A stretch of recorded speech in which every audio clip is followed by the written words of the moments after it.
are now tuned into Flipping the Birds, a Philly Sports Network podcast.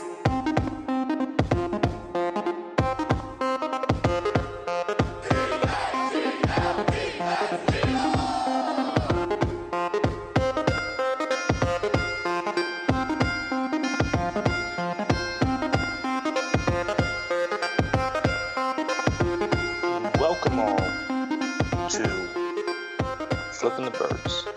I tried to do what Brian does usually, but I can't replicate him. It's Chris Infante here, one half, the better looking half of Flipping the Birds pod, and I'm joined by Chris Infante.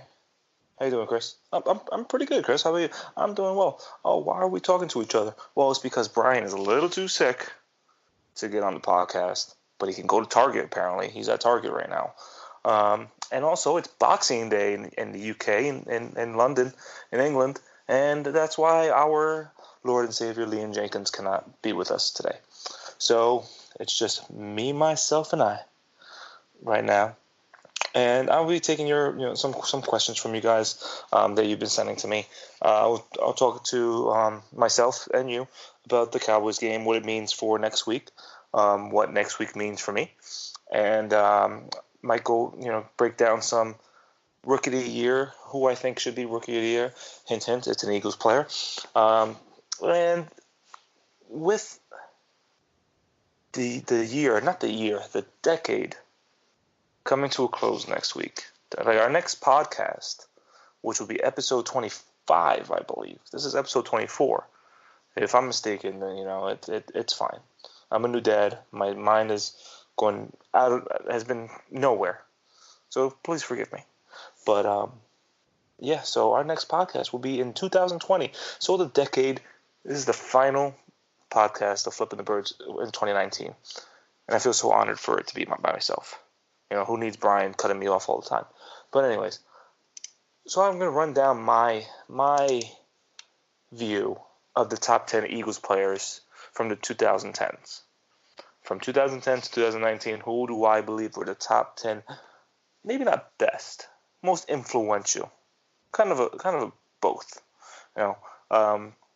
A combination of players who have played the most games, who have started the most games.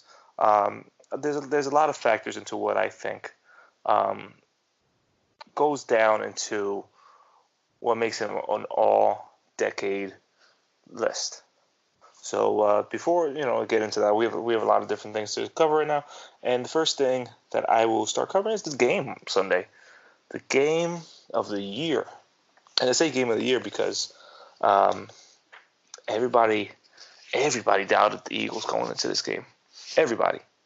It was Carson Wentz and his band of misfit toys going against the Dallas Cowboys. No matter how hurt or not hurt Dak Prescott's shoulder was, it was all about stopping Zeke Elliott.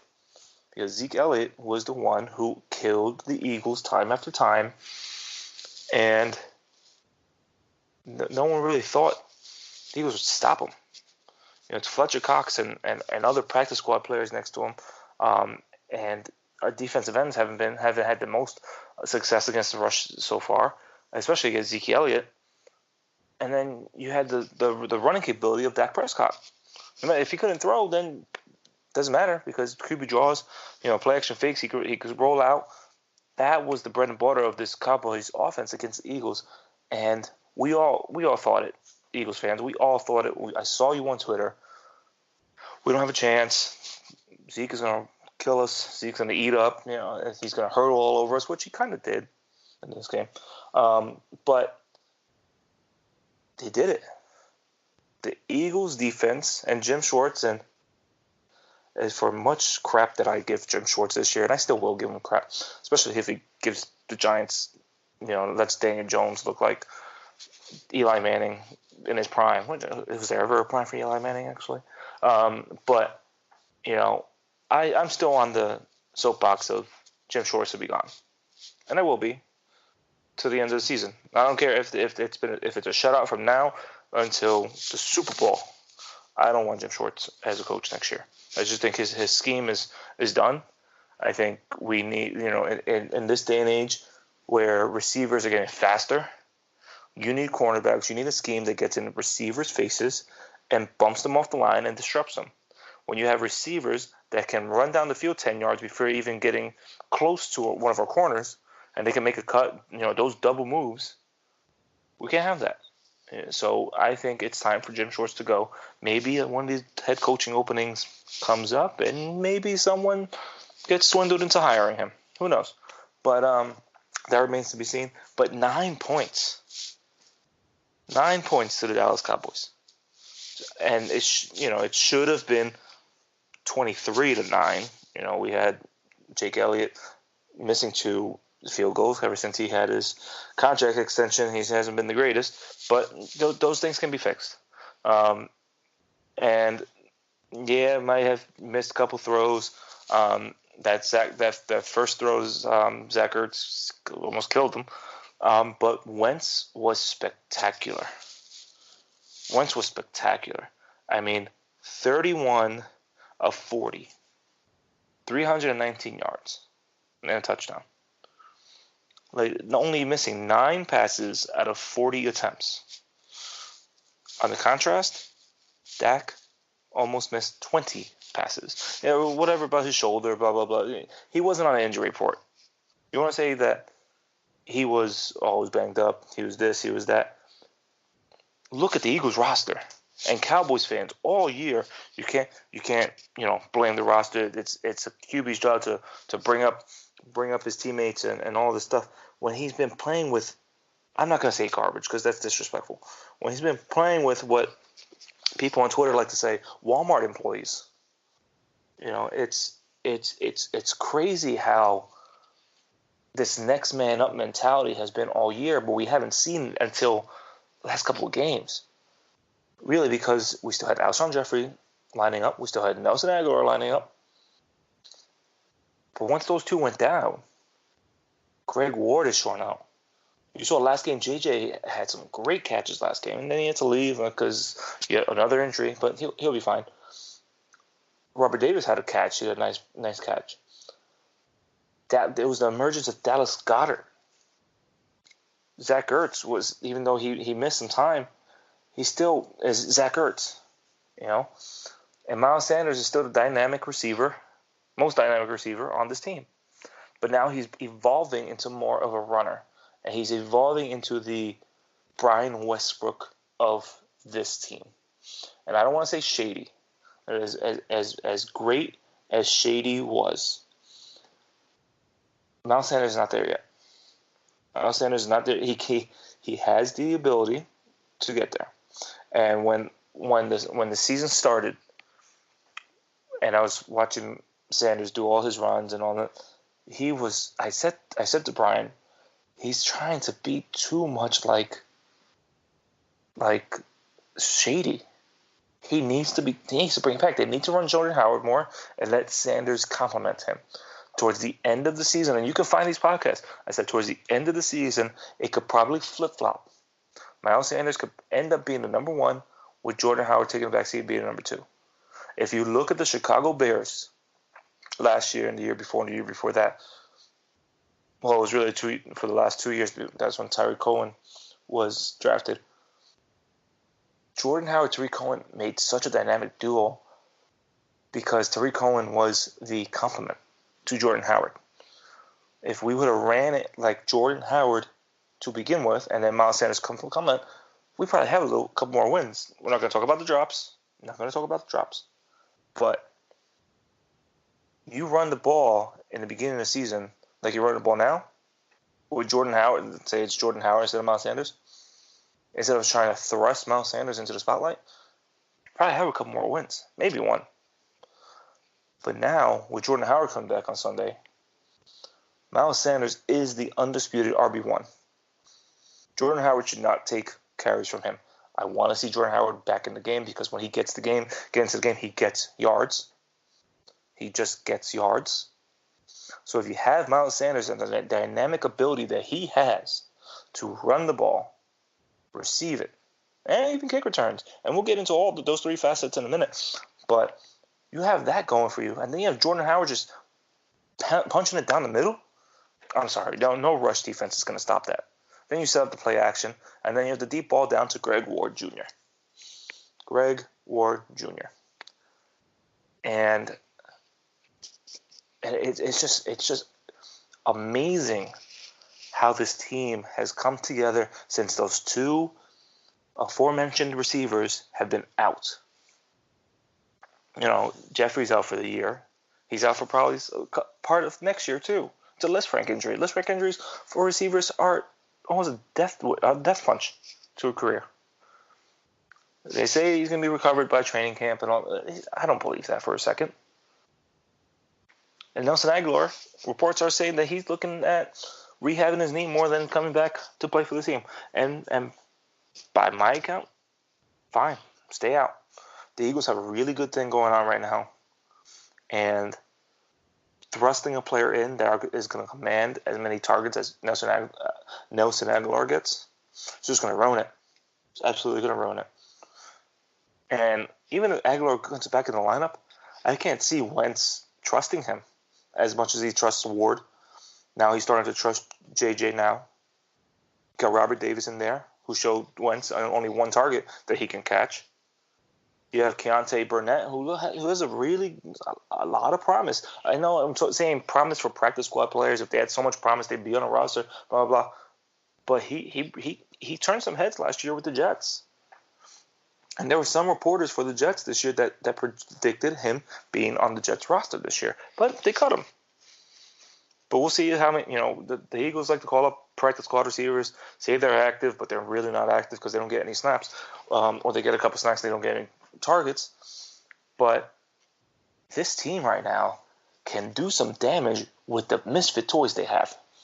And it will be such a Cinderella story that if this team was to make noise in the playoffs. But before we get to that, we have in front of us is the New York Giants. And the New York Giants are sitting at, what are they sitting at? I believe they have 4 wins after beating the Redskins.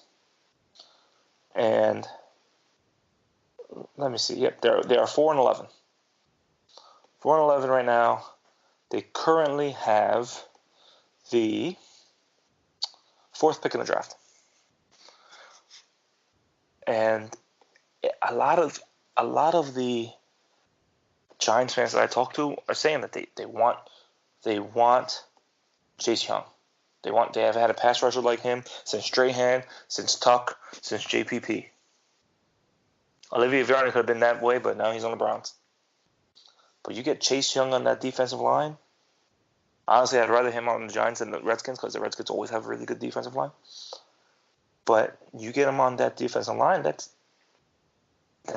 you're facing Chase Young twice a year for the next decade. But now they're picking 4th, which I still think is kind of scary because you look at their wide receiver core and they don't have much outside Golden Tate. They have Sterling Shepard, fine. Or they have I don't have Brian to remind me of these names. The guy who killed us last time. Oh my God. You know what I'm talking about. I'm gonna get his name in a minute. But you have Saquon, who's both receiving and rushing also.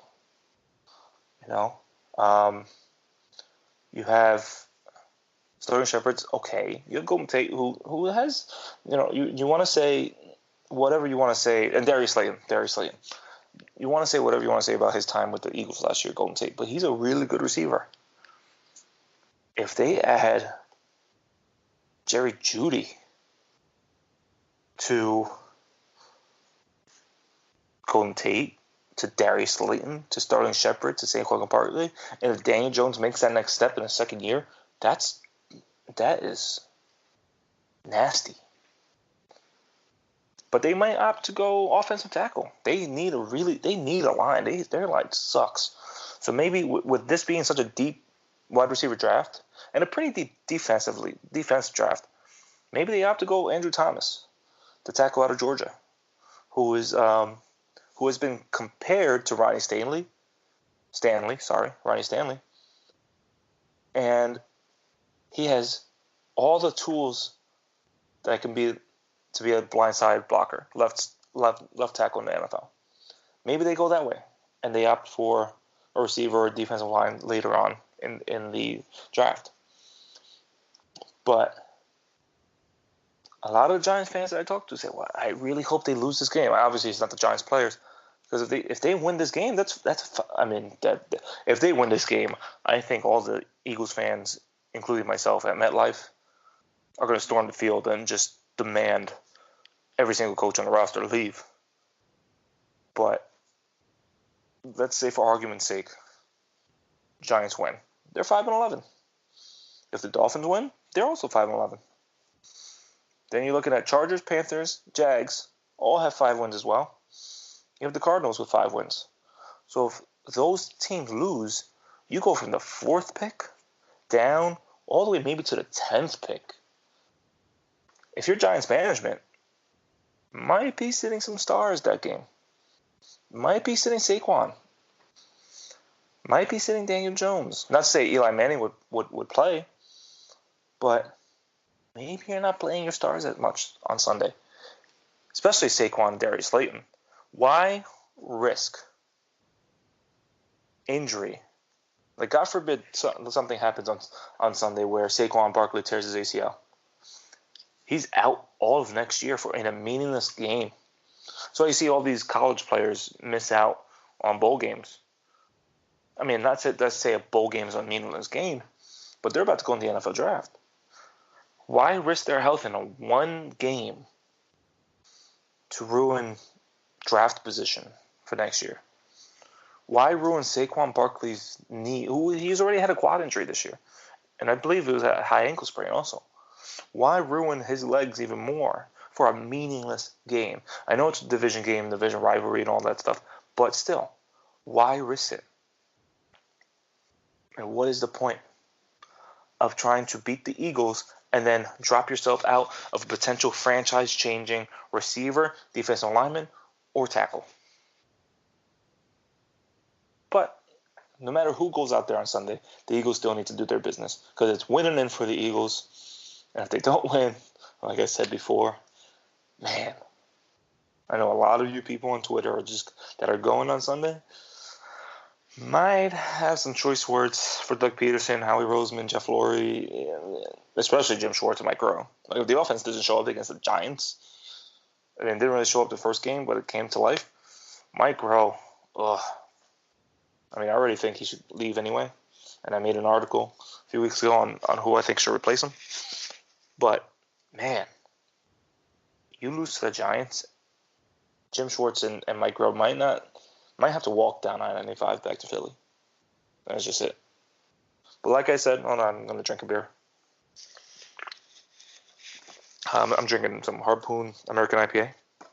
See, I can do whatever I want right now because Brian's not here, or LJ. I mean, they're going to listen to this, and maybe I'll get in trouble, but I'll cross that bridge when I get to it. Anyways, but yeah, so like I was saying, I will be there with my wife and our 2 Giants fans on Sunday. So make sure I will be wearing my EP24 jersey, so it's the same as my Twitter account. So if you see me, make sure you say hi. I'd love to hang out with you guys, tailgate. I'm actually pretty happy that the game moved to 4:25. Now I don't have to wake up so early. I mean, with a newborn, I'm up early anyway, but at 4:25, I'm about 45 minutes from the stadium. I'll probably leave here maybe around 9, get there around 10, start tailgating around then. I have like 6 hours of tailgate. Oh man, I'm excited. It's gonna be our first game in 2 years. I'm excited. I'm excited to meet a lot of you. Everybody here that's listening, you've been supporting us like crazy. You've supported me. It's been surreal. Meeting people in public that they see me with Eagles gear, and then we start talking. I'm like, yeah. Do you know about Philly Sports Network? They're like, yeah, I love that site. And they're like, well, what's your name? And I tell them my name, and they're like, wow, I read your stuff. It's amazing to me. But before I get into that, because I'll get into that later on, I'm going to do a little LJ Sop speech towards the end of this podcast. Before we get into that, all right, let's move on from the two games, the Cowboys and the Giants, and go to some end of the season things. Now, at the end of January, we're going to know who the offensive rookie of the year is. And to me, it's down to three players: Kyler Murray, Josh Jacobs, and Miles Sanders. Now, everybody wants to say it's Josh Jacobs. Like right off the bat, Josh Jacobs.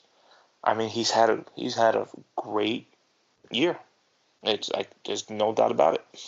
I think right now, and he's missing time. But right now, on the season, he leads all rookies by almost 400 yards, rushing yards, with 1,150. Played 13 games. He's had 1,150 yards. Second on the list, David Montgomery, 15 games, 776. Devin Singletary's only played 12 games, and he has 775. Miles Sanders on the list, he's fourth, 766. And Kyler Murray, a quarterback. Again, it's all rookies, only rookies. 15 games, 544 yards. Pretty good list. Pretty good rookies. But then you turn that into more. You want to see how much more of an impact this player has had. You know, the Raiders are 7-8. A lot better than people would have thought they were going to be this year. And Josh Jacobs is a big reason for that. But you look at impact. You look at what Miles Sanders has done. In NFL history, there's only been four players with 500 rushing yards, 500 receiving yards, and 300 kick return yards in a season. And that's Gale Sayers, Abner Haynes, Alvin Kamara, and Miles Sanders. Only four. And I got a little Twitter argument with someone about Kyler Murray. And he said, well, you got to look at 3,000 yards and 500 yards rushing. So I did. And only three people have done that. Cam Newton, RG3, and Kyler Murray. 3,000 yards passing and 500 yards not receiving. That would be pretty interesting and impressive. And 500 yards rushing. Cam Newton, RG3, and Kyler Murray. But I said to him, okay, you got that. Let's extrapolate that. Let's put it not just rookies doing it. Let's do it players doing it all time. So all-time players in seasons where they have 500 yards rushing, 500 yards receiving, and 300 kick return yards. Now you get a much larger list for both, and then I extrapolated it for the passing stats as well. And now, so you look at what Miles Sanders is doing this year. Only two players this millennium, like since 2000, two players have done what Miles Sanders has done in a season. Darren Sproles in 2011 and Alvin Kamara, both Saints players.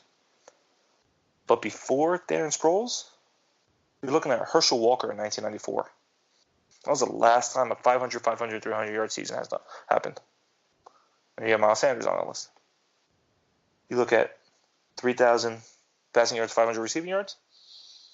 Since 2000, you're looking at 1, 2, 3, 4, 5, 6, 7, 8, 9, 10, 11, 12, 13, 14, 15, 16, 17, 18, 19, 20, 21, 22, 23, 24 times, other than Kyler Murray.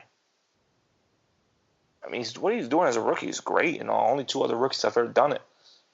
But as a player, as the impact, it's getting more and more. What's the word I'm looking for? I don't know what it's like, but it's getting more rare to see what Miles Sanders is doing. And what Miles Sanders is doing is very special. He has really, taken his game up to another level. And without Miles Sanders, with those running back injuries, you've seen wide receivers step up, and you've seen Boston Scott step up in the running game without Jordan Howard. But Jordan Howard and if Miles Sanders is out, who is giving you that impact? Who? Boston Scott. I love Boston Scott. Love him. But he's not Miles Sanders. It's not Jordan Howard. Miles Sanders is kind of a mix of both Scott and Jordan Howard right now. He can get through the middle when he still has his issues cutting through the hole. When he sees a big hole, he likes to jump to the outside, sure. But he can hit the hole like Jordan Howard. He can cut it to the outside like Boston Scott's been doing. He can do it all, and he has been doing it all, and he should be Offensive Rookie of the Year. Especially if he shows out in a division-clinching game against the Giants. Right now, Miles Sanders has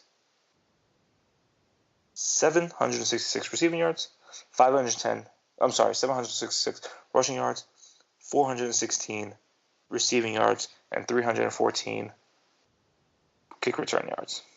Now bear with me for a minute, because I'm going to find you players of all time who have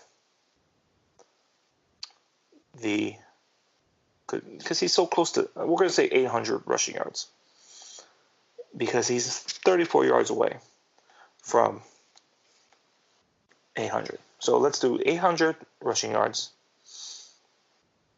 and we'll do receiving yards because he's only 90 away from 600. We'll do 550. Let's do 550. You know what? We'll keep it at 500 because you don't know what he's gonna do. And kick return yards, and we'll keep it at 300.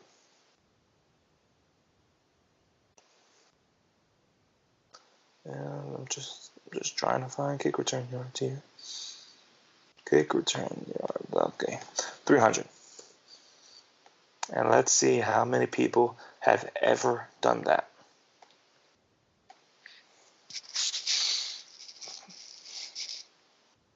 So, in the history of the NFL, Chet Mutrin in 1948, Gale Sayers in 1965, Abner Haynes in 1960, Billy Cannon in 1961, and Stump Mitchell in 1985 have all had more than 800 yards rushing, 500 yards receiving, and 300 yards in kick returns.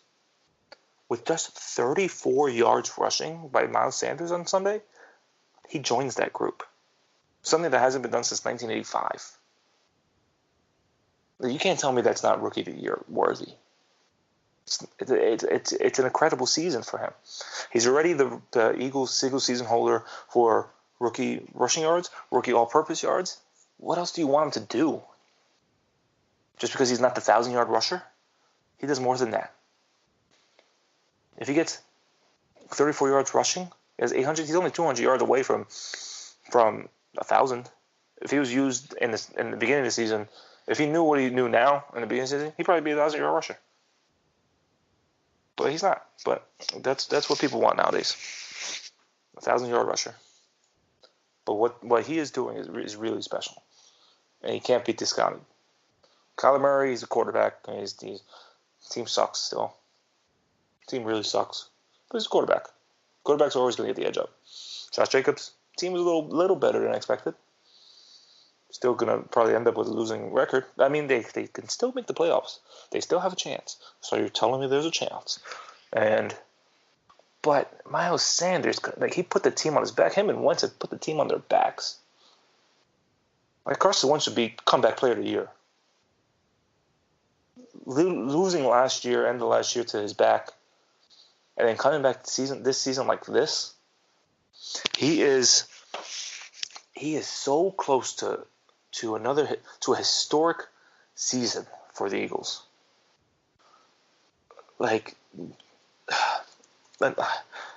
I'm sorry, it's about to be PSN After Dark right now, and I'm by myself, so this is a little weird, but it's all right. So Carson Wentz needs 250 passing yards on Sunday, just 250, to be the first Eagles quarterback ever. And you know how long this team has been around. First quarterback in Eagles history to have 4,000 yards passing. 4,000 yards. Never before in Eagles history. He has 18 games in a row with a touchdown pass now. He has, with 167 yards passing on Sunday, he passes McNabb for most passing yards in a single season. But 250, that's so doable. And with this season on the line, he's going to probably play the whole game unless it's a blowout. But 250 yards passing, 4,000 yards for the first time in Eagles history. But at the very least, we're looking at the new single-season record holder for yards in a season. And then you look at touchdown passes. He owns the Eagles record with 32. I believe it was 33. But it is 33. He needs 8 touchdown passes to break that record. It's not going to happen. I'm not going to say it is. Or maybe I am. But he's already the only Eagles quarterback in Eagles history with 4 straight 3,000 yards seasons to start a career. Like, this is after a year last year where he had a fractured back, after a season where he had a torn ACL, and he's about to complete 16 games, start 16 games and complete 16 games for the first time since his rookie year, and he has shot down every single bad opinion, bad omen, bad whatever, from Cowboys fans, from Wentz haters, from any media, Max Kellerman, Skip Bayless, all those jerk-offs. Everybody's like, Carson Wentz is going to be done after week 4. He's going to be on one knee. He's going to be on one leg by week 6, week 7. He can't do what Nick Foles did. See what Nick Foles is doing right now? I love Nick Foles to death. But you see what he's doing right now? He's holding the clipboard like he did for the Eagles until Wentz got hurt. Now he's holding the clipboard for Gardner Minshew. And if he was so great, he wouldn't be doing that. It was the whatever season Nick Foles is in a row that he hasn't started 16 games in a season. You want to talk Wentz's injuries? Let's talk Foles' injuries. Because he went on a run. And we've seen Joe Flacco go on a run. We've seen Trent Dilfer go on a run. We've seen fucking Eli Manning go on a run. Twice. But you want to say their backups? Their backups, should have been there or whatever. Nick Foles had his run, and we're so grateful for it, and we love him forever, and he will never have to pay for another meal in Philadelphia. But if you can't say that this is Carson Wentz's team, even before the season they put on, you're just ignorant. You just wanted that. You're just so ignorant. You really are, because you have to look at the Eagles' offense of those games outside the Super Bowl. What do you have? One game where you had great offensive output? The Vikings game. So the Vikings game and the Super Bowl, 2 really good offensive outputs. That puts him. He needs to be a starter. Remember last year when he started off against the Falcons? That wasn't a great game. That was not a great game at all. And then the Chicago game. That was a great game. When he came in for once in 2017, the Raiders game was terrible. There's people calling for Nate Sudfeld. And now this year, just people are calling for Wentz to be benched just because he holds the ball too long. It's something he needs to work on. Just the same thing with his fumbles. People want to say, get him out, get McCown in, should have traded him, blah, blah, blah. No, shut the fuck up. Carson Wentz is this franchise quarterback, and he's going to be here for a lot longer than you want him to. And if that pains you to see, go root for another team. Because what he's doing this year, after 2 seasons removed from a torn ACL, 1 season removed from a fractured back, to start and finish all 16 games, knock on wood, because this training staff, I know there's a couple games where he had to leave because of his wrist, but he's back. He's back and finished. 18 straight games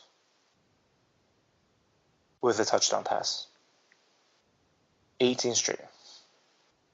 He's had 3 straight games of 30 or more completions. Never been done before in Eagles history. Never been done before in NFL history.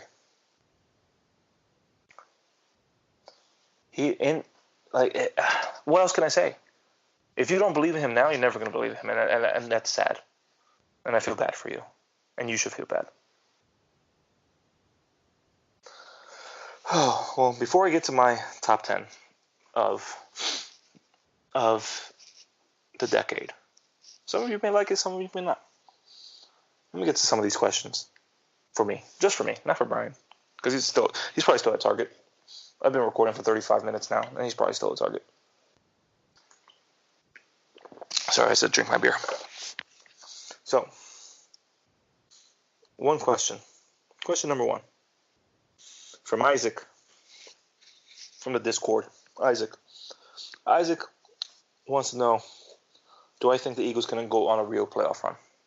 Now, before I get into that, let's talk about opponents. With the Vikings loss on Monday to the Packers, Eagles, if they win, will face either the Niners or the Seahawks. Whoever loses Sunday night. If the Niners lose, they go from a beat-up game on Sunday night to travel across country to play in Philly, and probably snow. Same could be said about Seattle. Seattle just signed; they're banged up as well. They just lost Josh Gordon to another suspension. The dude needs help. Dude needs help. I feel so bad, and I will admit I was one of the ones that was pissed off at Howie for not getting him because we needed receivers. But thank God he didn't. Thank God he didn't. He knows what he's doing. We should never doubt Howie. We should never doubt Howie. But Josh Gordon, they lost Josh Gordon. They still got DK Metcalf, Tyler Lockett. It's fine. But they lost Chris Carson, Rashad Penny. Who else? I forget who else they lost to. They lost. But they had to resort to getting Marshawn Lynch out of retirement. I love Beast Mode. I love him. But if you have to resort to Marshawn Lynch, who hasn't seen a carry since 2018, and I know they want to say he's been training and all that, but he hasn't been in a game. Like it's the same thing with Kaepernick. Kaepernick hasn't been in a game in 3 years because he's been training at 5:30. But politics aside, you sign a guy if you think that he can help your team. No one thinks Kaepernick can help their team. You look at Marshawn Lynch. His last game was October 14th, 2018, a year and a half ago. And he had 13 carries for 45 yards. Like, you think he's going to be your savior? I mean, with the Eagles' tackling abilities, he probably could run for 200. But you're also going to get Seattle coming across country after a hard-fought game with an old head at running back. You still got to deal with Russell Wilson, who still hasn't lost to the Eagles in his career. He should have if the offense was clicking for first game this year, but whatever. You still got to deal with him. But either of these teams, I'm fine with facing, really. I know people would probably rather face Seattle because they're so banged up and Niners are more of a complete team. But I'm not sold on Jimmy G. I'm not. They do have a really good running back game, and Mostert has been good. Emmanuel Sanders has really jump-started that passing offense. They got Richard Sherman back there. They have a relentless defensive line. I just talked myself into wanting Seattle. Seattle, I hope you lose. But then, let's say Seattle gets the 1 seed. Let's say the Niners get the 1 seed, and the Eagles win. They're going back to San Francisco to face the Niners. Do I think they can win that? Yeah, I think they can win any game. But it's going to be a tough playoff. And when you look at next year's schedule, they face the NFC West. They face the NFC West next year, which is going to be really, really rough. I think they travel to Arizona. They face Seattle again. They face the Niners. And they face the Rams. So you're looking at a really rough schedule, and they're going to get a little taste of it this year in the playoffs. But you look at they face. All right, so let's say they face Seattle. They beat Seattle. Carson Wentz's first playoff win in his first playoff game. You go to San Francisco. That's rough. And then let's say they beat them. Then you're either going to New Orleans or Green Bay in a late January. Man, I would love to. I don't want to say no because then I'd be called a hater. But actually, I'm so stupid. Deshaun Jackson's going to be back for that Niners game. You know, Isaac, actually, Deshaun Jackson's going to be back. And you're going to tell me that we have a rejuvenated Carson Wentz, rejuvenated now elite Miles Sanders, Jordan Howard's back with Deshaun Jackson back, got Greg Ward, JJ now with a role in the offense, got Zach Ertz, a healthy Zach Ertz, hopefully he sits out. We don't need him to beat the Giants. Hopefully he sits out. Then we have Dallas Goedert emerging.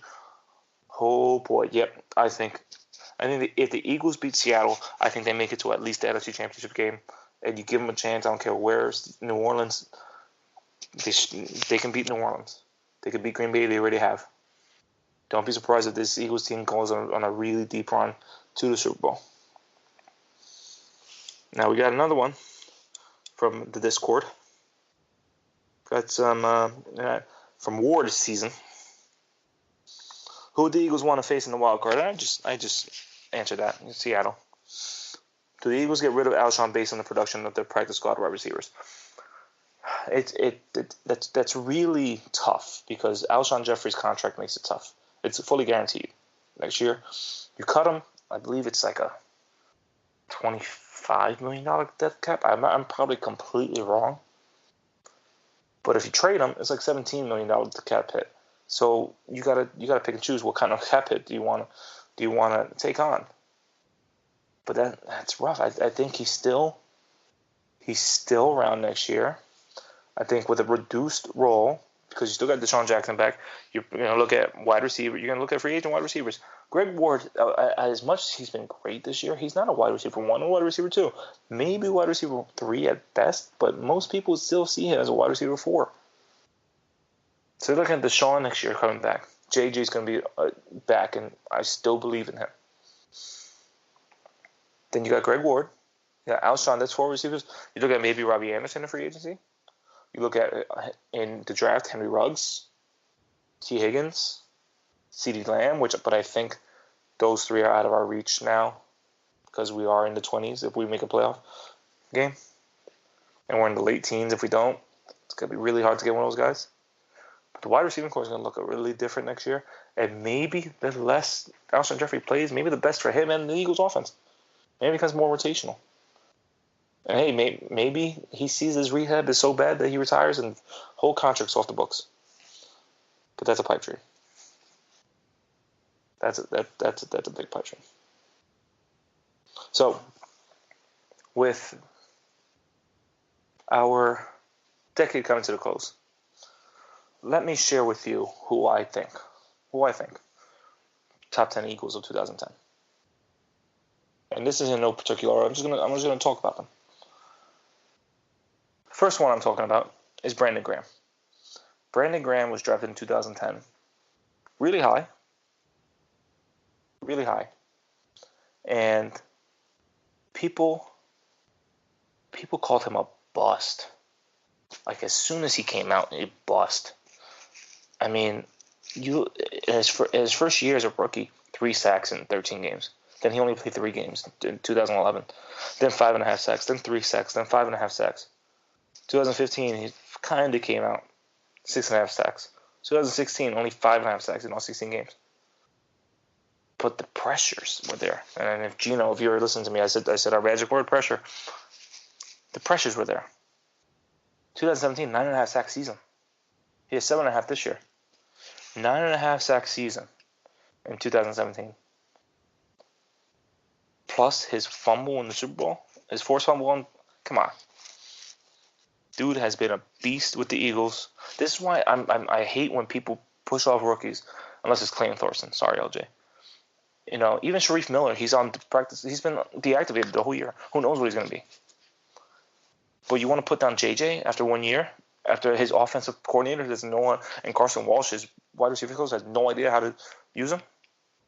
You saw what he can do with his catches. He can track the ball, unlike Aguilar. He can track the ball, and he can catch with ease, and he can fight for the balls. So don't give up on him yet. But Brandon Graham. Then you look at Jason Kelce.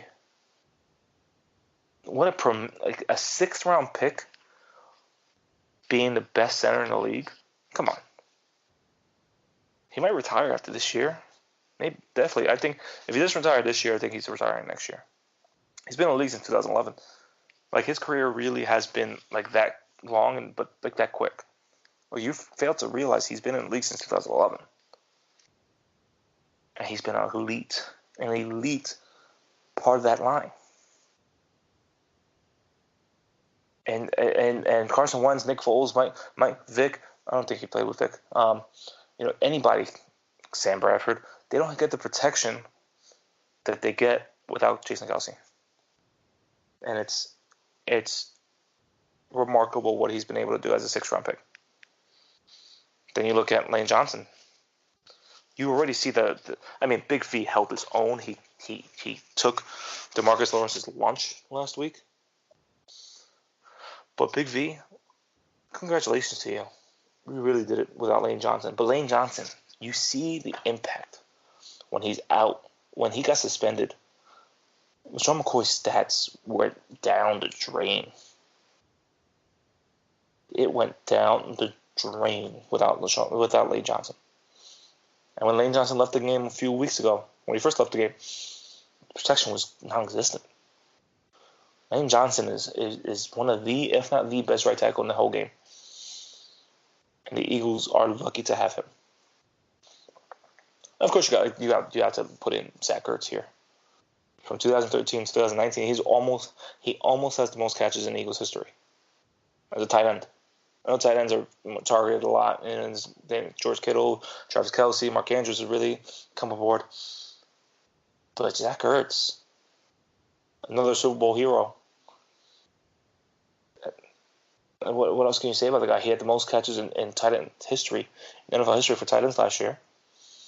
He's having another great year this year, and we wish his yaks were more.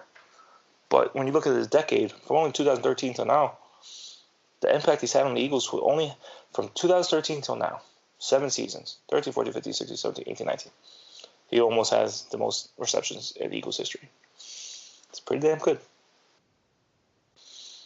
Now, I'm going to look at a guy who's only played in this decade for the Eagles for 5 seasons, and that's LeSean McCoy. How do you not let in LeSean McCoy? I mean, McCoy was drafted in 2009, so he only played 1 season in the non-2000s with the Eagles. 2010, sorry. So he played 5 seasons in 2000s with the Eagles. 2010, 2011, 2012, 2013, 2014, then Chip Kelly shipped him off to Buffalo. But in 2013, he had 1,600 yards. He averaged 100 yards a game. He's the Eagles' all-time leading rusher. He had 17 rushing touchdowns in 2011. He had, in the 2013 season, he had 2,100 yards from scrimmage. He led the league. That's how dynamic he was for the Eagles. His last season before being shipped off to Buffalo, 1,300 yards. He's only had 2 seasons with the Eagles where he didn't have over 1,000 yards. His rookie season in 2012, when he only played 12 games. He played 4 more games, still for 1,000. He had such a remarkable career for the Eagles. I know when he got released from Buffalo, everybody was pining for him to come back. There was no room for him on the team. It would have been nice, but he's been hurt this year too. He's only played 13 games, 465 yards this year.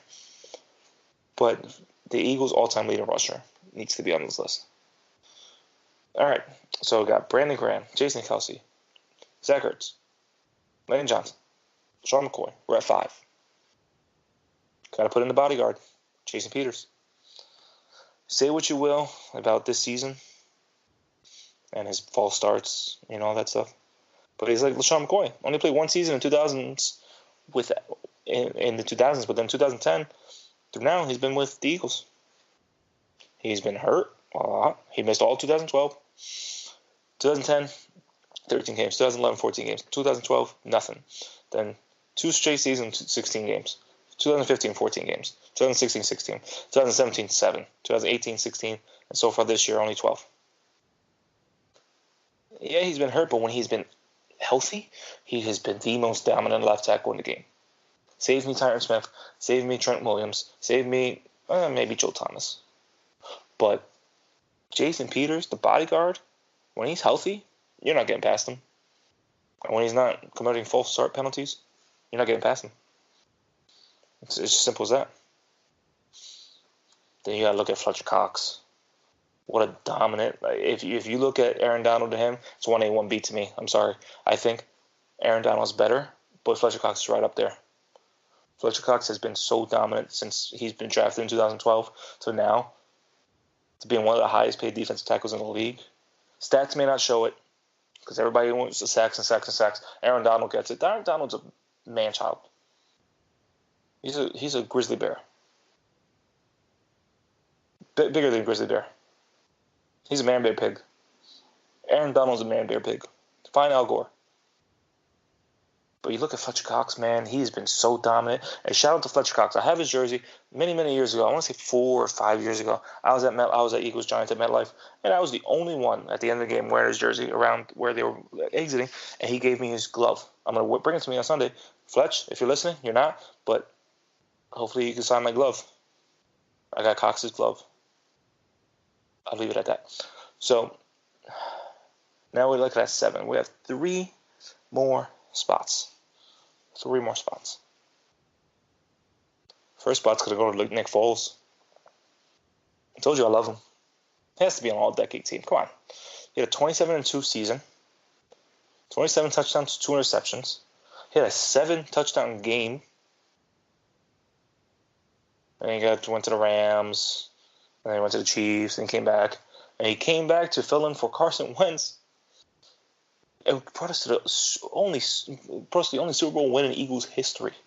How do you not put in Nick Foles in this? You can't. Nick Foles is a legend. He has a statue outside of the Eagles. So does Doug Peterson. There's a statue outside Lincoln Financial Field, courtesy of Bud Light, not because of his team, but he's been such a tremendous person. He's a tremendous person, player, and he has to be on this list. Next, you got to go Carson Wentz. Since 2016, he's 4 straight seasons. Like I said before, 4 seasons, 3,000 yards passing. He owns the Eagles' single-season record in touchdown passes. He's about to own the single-season record in passing yards. He has a touchdown in 18 straight games, about to be 19 on Sunday.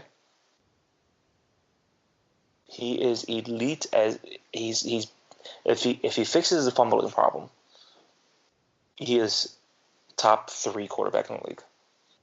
That is what's holding him back, is his fumbling problem. He did it once against the Cowboys, and that was more on, I want to say it was more on Big V, or maybe it was Peters on that play. He got hit by from behind. But if he fixes that, he's top 3 quarterback in the league. Top 3, 100%. And he's going to be he's the quarterback of the 2010s, second quarterback on this list. 2010s, probably going to be the quarterback on the 2020s.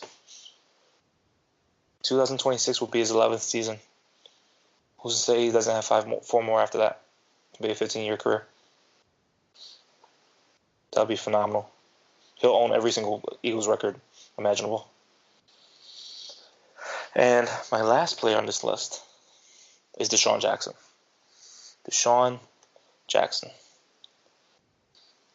Right now, he's hurt. He should be back in a couple weeks when the Eagles are facing the Niners.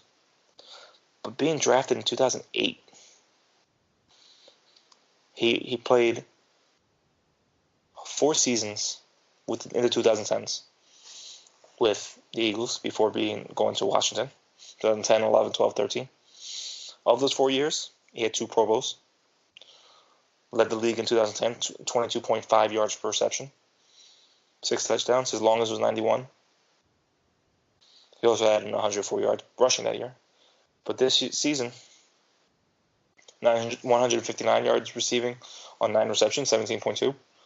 When he's not in the game, you see the impact it has on this offense. You saw it after he left, when he left, because of Chip Kelly, his gang ties, Elliott Shore Parks.